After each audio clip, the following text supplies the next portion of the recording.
Hello, everyone, and welcome to the Real Positive Girl podcast with me, Sabrina. This is the show that'll help you become your best self, and today we are talking about 5 types of sneaky negativity. Be aware of what controls you. But before we jump into that, as always, I want to invite you to come say hi to me on Instagram and on TikTok. I'm at Sabrina Joy Perozzo.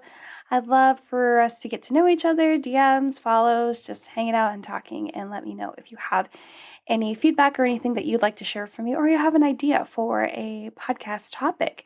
Speaking of that, if you also look into the show notes, you will see that there is an anonymous survey where you can submit a podcast topic if you would like to not tell me directly, because you can also send me an email at realpositivegirlpodcast@gmail.com. But if you prefer not to tell me on socials or email, you can submit it through that anonymous survey down there as well. You can also sign up for the weekly newsletter that comes out every Monday. You can also sign up for the Facebook community group. There's all kinds of things down there. Go ahead and check it all out. But let's go ahead and jump into today's episode, which again is 5 types of sneaky negativity.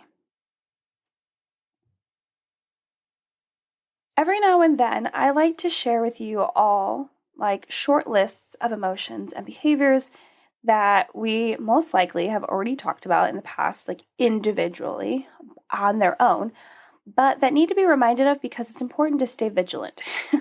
It definitely was I am having the best time using that word because it's a good word to describe that we need to stay vigilant when dealing with emotions and behaviors that can sneak in and start to control you, because you don't even realize that it's happening when these things are just creeping up, sneaking up, just kind of getting in there and kind of get a chokehold on you, and you don't even realize, oh my gosh, this thing is really becoming a bear, becoming this burden that I didn't even realize was causing you so many issues. So, plus, when you see things together in a list, you can better understand how these things are related and where they can show up in your life. And you're like, oh, right, okay, these things go together. I should be aware of these things. And they're not just these random one-off things, which talking about those topics are very helpful. But sometimes when you see things together, you're like, oh, okay, this can influence this, and this can be the same as this, and how things cross over, it can be really helpful. So I promise that this episode is not a cop-out. It will actually be very helpful. So I would say that negativity can show up just about anywhere if you allow the mindset or behavior to lean too much into being a crutch or something that you depend on too much or use as an excuse in your life. So things like even positivity can become toxic if you use it to pretend anything negative doesn't exist or doesn't need to be acknowledged in your life because you have to be positive all the time, or use it to shame others into believing they can't fully honor and experience their emotions, and they have to just be like, oh, it's okay if the most terrible thing has happened to you in your life right now, let's just be positive. It can be so toxic. So really anything can kind of lean into negativity. So that's a good way for you to be aware and stay vigilant of what could actually happen. It's just good to be aware. It's just good to be oh, okay, this thing could happen. Okay, so let's just stay on top of it. Okay, anyway, vigilant. It's such a good word. It's our podcast word of the day, vigilant. Okay, so today we are going to talk about 5 types of sneaky negativity that can creep into your life and try to control you and your emotions, which this sounds really dark and this creepy thing, and it kind of is. It kind of is a creepy thing. I feel we can get wrapped up in negativity and not even realize it.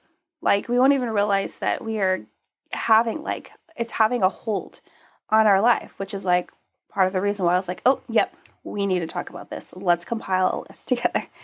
So again, we have 5. Let's go ahead and jump right in. The first one is judgment of others and yourself. So we can think that we're just living our darn lives, and think that, oh, if there's a little bit of judgment of someone else, a lot of judgment of ourselves, it's no big deal. But actually, being judgmental means you're only focusing on the negative things in life. You're want to nitpick other people and nitpick yourself and think that, oh, you're really just doing the work of trying to figure out how things can get better and how things could be like quote unquote more perfect, even though we know that perfection doesn't exist. But, we just think that by doing all this nitpicking and judgmental things will be helpful. And really, it's super negative. You're also using this as an excuse to not focus on what you actually need to work on and deal with in your life, and the things that actually to the core of the root causes of these negative feelings of what needs to be done with. So whether you're dealing with like a lot of fear, insecurities, pain, emotional pain, and experiences that have happened to you in the past. And you think you can tell others how they fix themselves, or just have to be negative about yourself, possibly with a pity party. Sometimes people do it, sometimes they don't, just depends. But still, you're going to want to be negative about yourself without having any action towards actually fixing anything or problem solving the situation, because all you want to do is point out the negative and then assume that by pointing out the negative in yourself and being judgmental towards yourself and others, that it'll just fix itself because now it's like been exposed and out in the world, when that's not how it works. You can expose everything, but it doesn't mean that that's going to automatically create some magic fix or problem solving idea that's going to attack it and figure it out. Like it's not a thing. So judgment of yourself and others, definitely a sneaky negativity that we need to be aware of and on top of. Okay, number 2 is self-doubt. I personally struggle from self-doubt, more so leaning towards comparison. Like I end up doubting myself because I have a hard time with allowing myself to compare myself to other people, thinking, yeah, that's what I need to do to feel better about myself. In reality, it's not. But yeah, self-doubt. So this holds you back from believing that you are capable of trying new things, which being afraid to try new things gets in the way of taking the action needed to try the new thing. So that's like kind of a double whammy there.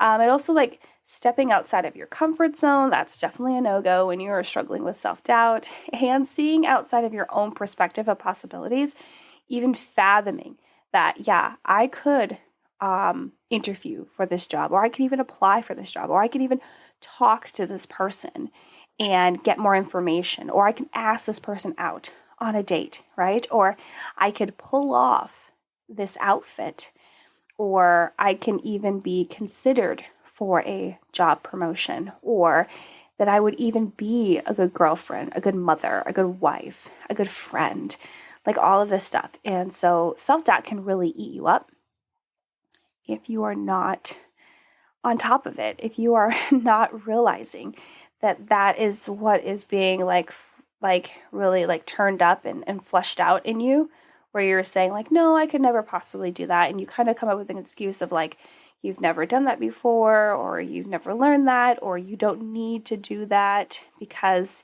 that's not who you are, or that's not your place or your purpose, or whatever like BS excuse, just to be real, that you're trying to come up with. Honestly, there's going to be so many things in our lives that we have to step out of our comfort zone. And honestly, like God prepares us to do those things, and we can't just live in fear and self-doubt that we can't do it. We've been prepared with the ability to try those things. And even if you are able to overcome, I don't like to use the word overcome, but you know what I mean, like kind of like push through self-doubt, then you still have to push through and have self-confidence for you to actually take the actions of the things that you now believe that you could possibly do. So self-doubt, super sneaky negativity that could definitely get in your way. Okay, so number 3 is complaining. Complaining. I talked about this recently on my TikTok, so if you don't follow me over there, at Sabrina Joy Perozzo, it's a hoot. I'm even more vulnerable on TikTok than I am on Instagram with my videos, and because I'm just there to show you that you don't have to feel any shame about anything you're going through. So anyway, and it's encouraging, motivational, whatever. So complaining, though, I did recently talk about this on TikTok, that complaining is the need for external validation.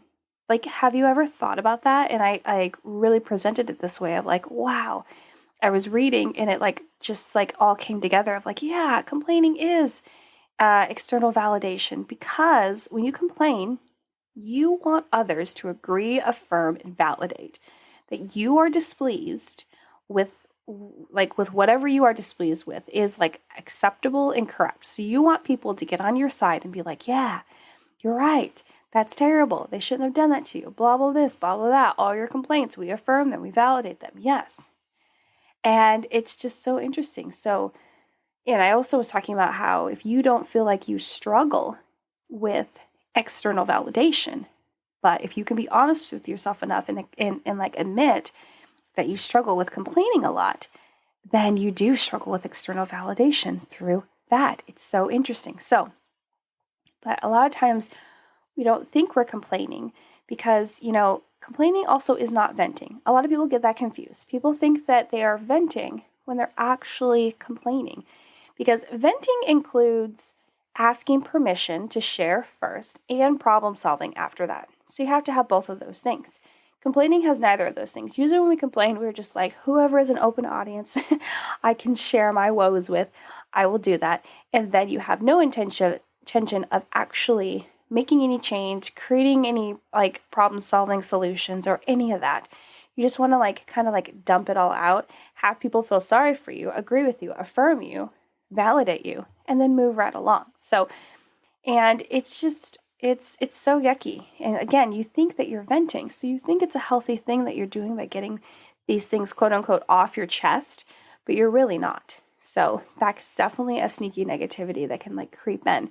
And it's also important to note that complaining also prevents you from seeing the positive things in life, because you're always lamenting about all of this negative crap that continues to crop up in your life. And it's just lame.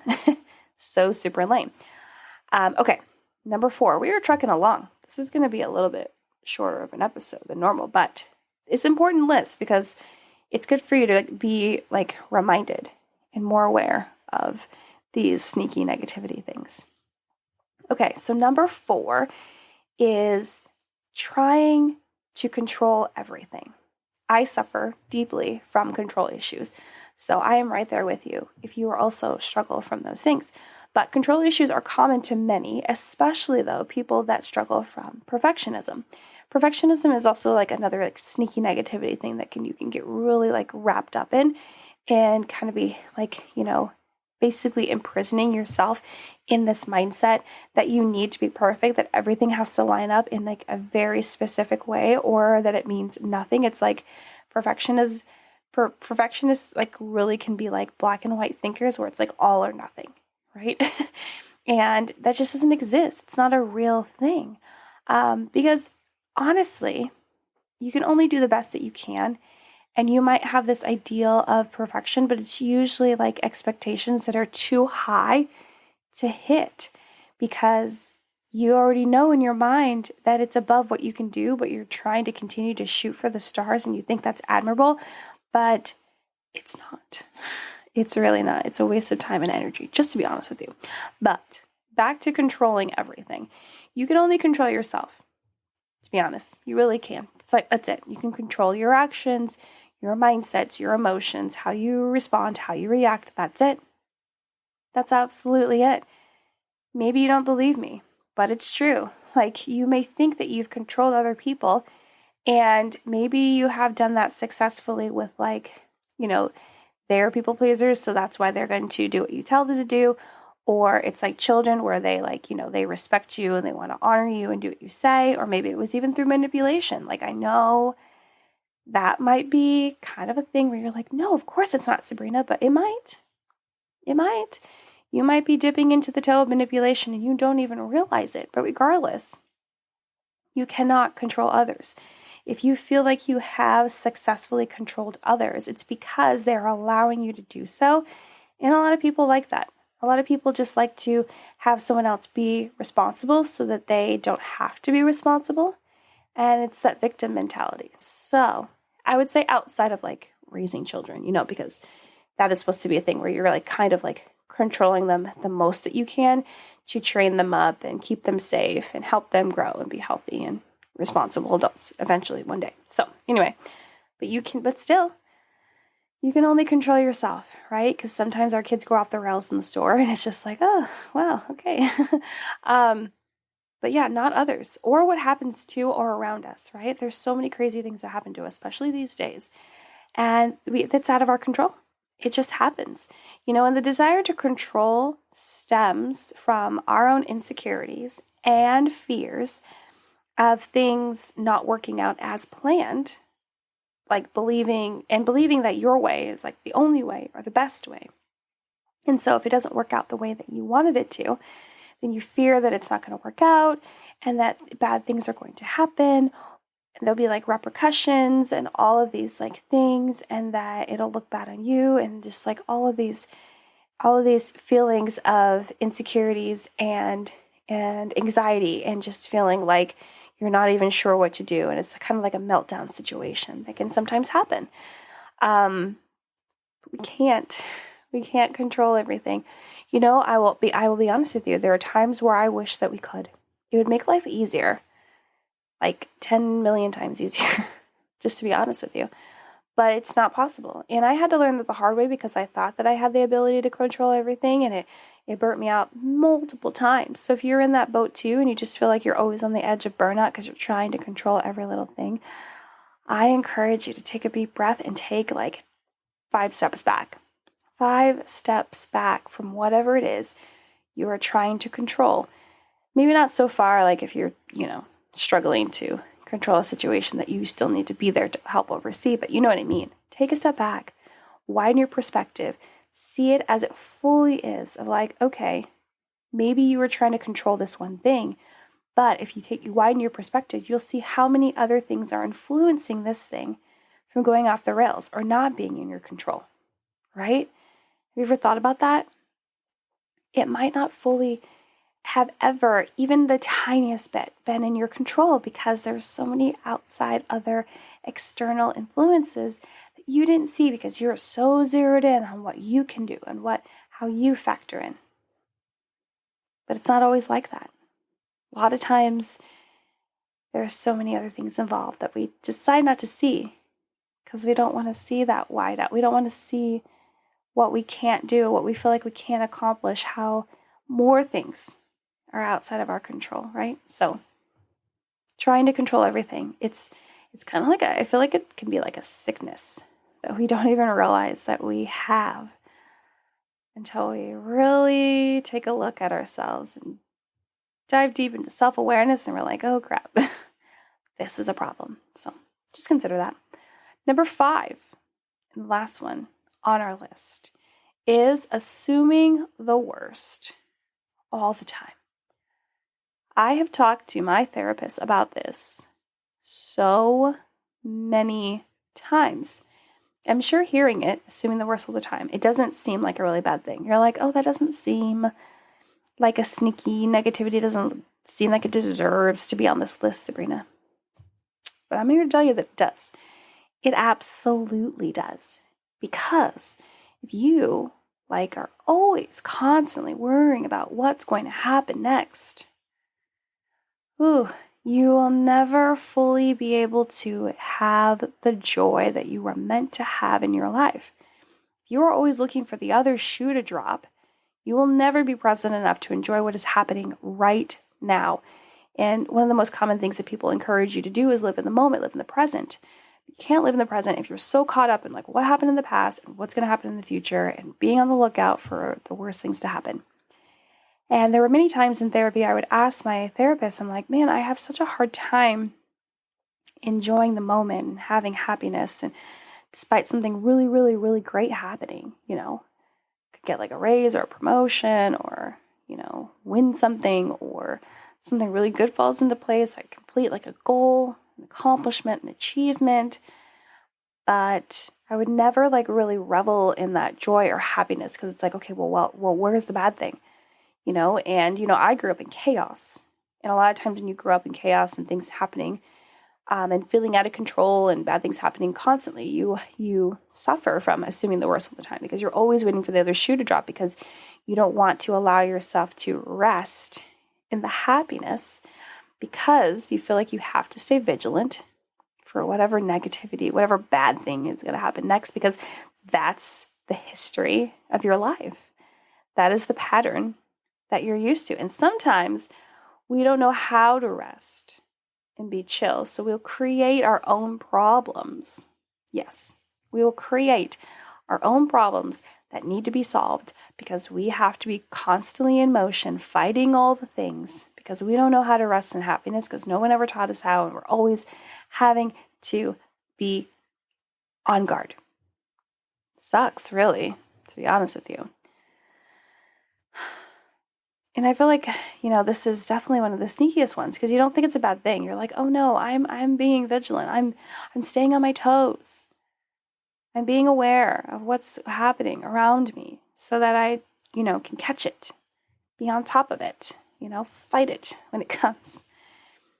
And despite being ready, what you think you're ready for, it's generally not what you expected, and you're not ready, and it was all for nothing. And maybe it kind of helped you a little bit, but not a lot and not enough to make a difference. So it kind of didn't matter if you were ready or not, because it was just something totally unexpected that happened and way later. So again, you wasted time not enjoying what was happening right now, which really sucks. There is also the loss of hope when you're always believing something bad is like around the corner. You run out of hope. You don't have hope that good things are going to happen because you're like, oh no, we just got to wait. Give it a little bit, give it a few days, give it a few weeks. There's something right around the corner. It's going to get us. It's exhausting, to be honest with you. There is no fully living your life with this type of negative mindset because you can't. You're not allowing yourself to. You're always concerned with what could be coming after you. So that really sucks. So it's definitely sneaky. It's a really sneaky negativity for us that can creep into our lives. For sure. So, but that is all 5 of the sneaky negativities that can creep into your life and try to control you and your emotions. Let me know if you want me to do more lists like this where I do combine things that I have talked about individually. I think I have talked about every single one of these individually at least once over like the last 2.5 years that I've done this show. But if you want me to go dive deeper into that, let me know in the anonymous topic survey, let me know via email, let me know on socials, whatever you want. I would love to do that for you. Or an updated version of one that may have been done a long time ago. So either way, I'm here to help and serve you guys. But I really hope that this list has helped. And so thank you so much for listening to the Real Positive Girl podcast. Again, with me, Sabrina. This episode was a little shorter than normal, I understand. But hopefully it was still as helpful and as broken down as it needed to be a resource for you when you come across these things, and be aware and vigilant about these sneaky negative behaviors and mindsets. Don't forget to check the show notes below for where to sign up for the weekly newsletter, where to sign up or go join the Facebook community, where to follow me on social, send me an email, submit a topic suggestion, do all the things. But until next time, have a good one, and I will see you all next time. Bye, guys.